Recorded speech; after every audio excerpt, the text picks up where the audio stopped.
and it is a true story. What's going on, YouTube? My name's Anna, and today I'm going to be telling you about the Villisca Axe Murder House. Let's get into it. So this story takes place in Villisca, Iowa. Villisca Axe Murder House definitely sounds like a scary movie or something, but it's an actual story that takes place in June of 1912. This story is really infamous because, 1912, there weren't many like serial killers or mass murderers and things like that. And also like technology and police and stuff like that weren't really up to date. They didn't have the technology that we have now. Back then, that wasn't a thing, So that's what makes the story really interesting to me. And also the fact that the person that committed these murders was never found. So with that being said, in Villisca, which is a small town in Iowa, there were 8 people found dead inside of their home in June. 2 adults and 6 children brutally murdered in their beds. The house belonged to the Moores, and that's M-O-O-R-E. M-O-O-R. They were, a couple, and they had 4 children. And the reason that there were 6 children found is because there were 2 friends of the Moore children that had been invited over for a sleepover that night, and unfortunately were a part of the murders as well. We don't really know if, this murderer was aiming for the Moores, knew the Moores, had a vendetta against the Moores, if these kids were just caught in the crossfire, or if this was someone who just felt like killing. But the murder weapon was an axe, and it was brutal, so it's kind of hard to believe that, it wasn't kind of a vendetta against a certain person or a certain family. Yeah. The 2 girls' names were Lena and Ina. Those were the 2 girls that, weren't daughters of the Moores. They, as well as all of the Moores, were at church on a Sunday and had walked home from church that night, and that was the last anyone had seen them alive. People do know because there were a lot of people at church, as well as the neighbors that see them going home and all of that. So there were people that did see them make it home alive and safe with everything well. And it wasn't until the next morning that they realized something tragic had happened. The next morning, one of the Moore's neighbors had gone outside and I guess noticed that nobody had come outside. They hadn't let their chickens out. They hadn't started any of their morning chores, and got kind of concerned. I guess she went and let their chickens out and then went to knock on the door, and nobody had answered. She did wait a while. She knocked a couple of times until she decided to call the brother of the Moore. So I guess the husband's brother.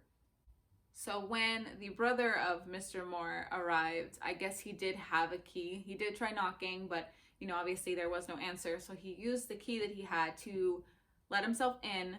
And the first thing that he saw was Lena and Ina's bodies. So the 2 children that weren't, his nieces or nephews were the first bodies that he found.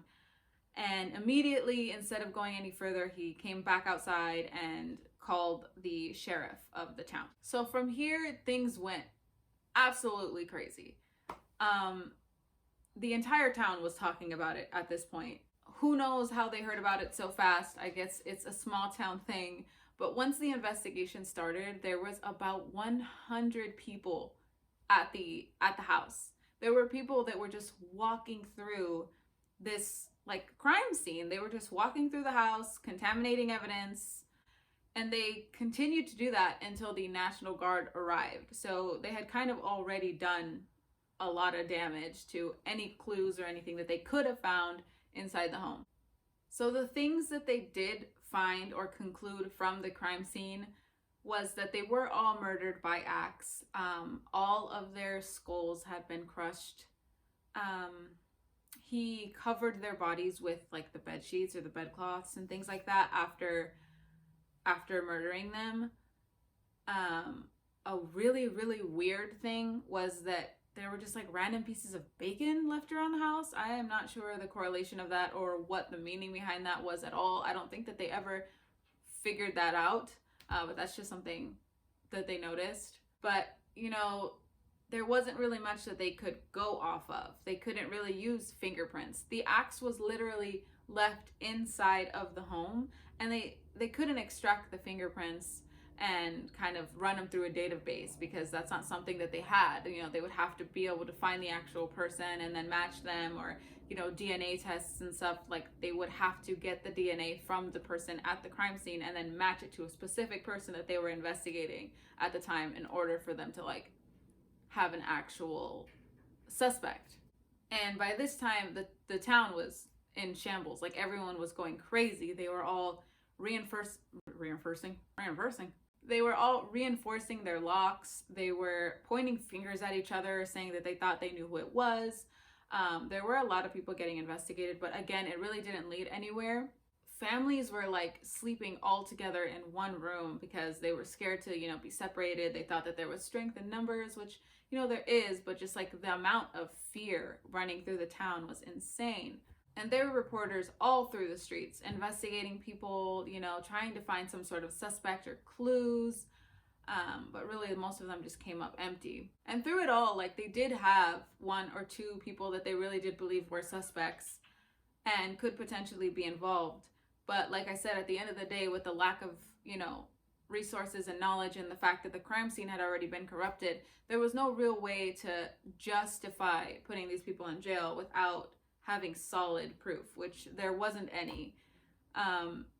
So yeah, that huge murder went unsolved, you know, and it was 1912, so whoever that was took it to their grave, and there's just no way we'll ever know who did that, which is really insane, because people believe, obviously, that if that happened today, it would be much easier for, you know, the authorities to solve it, especially considering that they left the murder weapon behind. And since then, there was a couple by the name of Darwin and Martha Ling, who in 1994 bought the house and actually restored it back to its original state from 1912. And they opened up the property for tours under the National Register of Historic Places. So there have been films and books made about these murders.